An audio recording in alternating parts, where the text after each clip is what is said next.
Bé, doncs, avui tenim un convidat molt especial perquè parlarem de la presentació del llibre Boig per tu.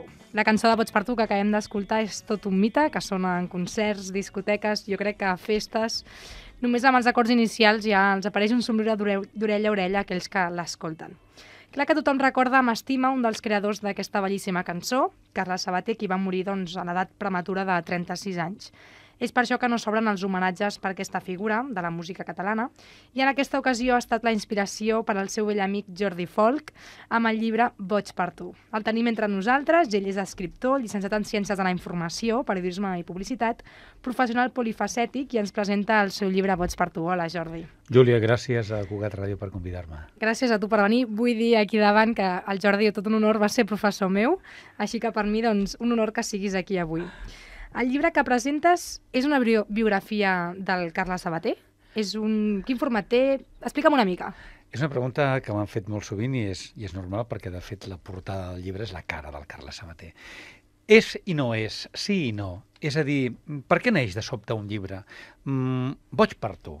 Boig per tu és una cançó a la lluna, una cançó d'amor a la lluna. La lluna igual a llunàtics. Diem sovint estic boig per tu, estic boig pels teus ossets, follia d'amor, t'estimo follament, mil i una expressions catalanes, nostrades molt boniques, però que de fet passen de puntetes per allò de la bogeria a assumpte major. Llavors, quelcom més perillós. No parlem de malalts mentals llunàtics, boig per tu, aquesta expressió col·loquial, popular, que cap a la fi està parlant de bogeria, que jo sóc de Reus, nascut a Reus, on hi ha un centre psiquiàtric Pere Mata de Reus, i des que era petit, al cap de setmana veies persones passejant pel carrer amb roba baldera, malalts mentals controlats, no? Tot això ho unifiques amb el fet que jo vaig estudiar amb el Carles Sabater els cursos d'accés a l'Institut del Teatre, li vaig fer un efecte meravellós perquè era una persona extraordinària, si tenim temps en parlarem, i aquest llibre necessitava escriure'l per parlar de la persona, més que del mite, desposseir-lo de la mitomania, i parlar de l'ésser humà. De fet, aquests mites són bastant intocables, no? Per exemple, la versió que va passar amb la Shakira, que va fer la versió de Boig per tu, que la van criticar tant positivament com negativament. Com t'ha anat a tu aquesta presentació del llibre? Em penso que estàs molt informada tu, Júlia, i has fet una bona ullada al Twitter, al Facebook i a les xarxes socials, perquè saps que m'han posat de volta i mitja, i la veritat és que la primera vegada em va tocar, perquè soc persona sensible, si no, no podria escriure, i de fet algun professor de la universitat o algun alumne va sortir en defensa meva dient que era una persona seriosa, honesta, no? I després jo vaig pensar que aniria bé que em parli bé o malament, no?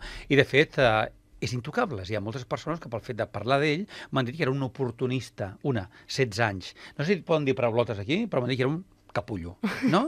Que una noia, no diré el nom, estimat Jordi Folk, et desitjo tot el mal del món, que tot el mal que has fet torni contra tu i que al Pere Mata de Reus hi ha gent més cuerda que tu.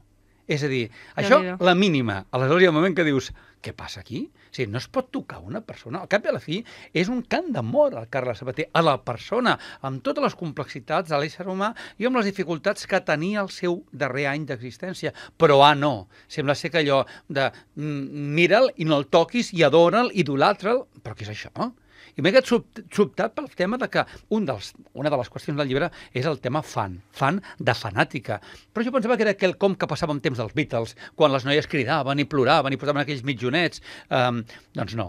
Segle XXI, les mateixes fanàtiques, el mateix fanatisme, la mateixa hiperprotecció d'algun fan deia Carles Sabater, ni tocar-lo.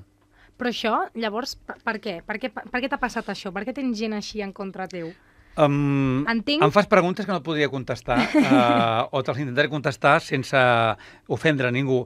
Hi ha un grup de persones que són grans defensores del Pep Sala, no? I aleshores, com jo parlo del Carles Sabater com el meu estimat amic, amb el qual em vam conèixer i vam compartir cert temps, i no parlo tant d'ell, doncs suposo que diuen que Sau és tot, i per què no parlo també dels altres? Escolta, home, escriu tu el llibre del Joan Capdevila, del Pep Sala, dels que van formar Sau, no? Jo volia fer un homenatge al meu amic, jo volia recuperar-lo.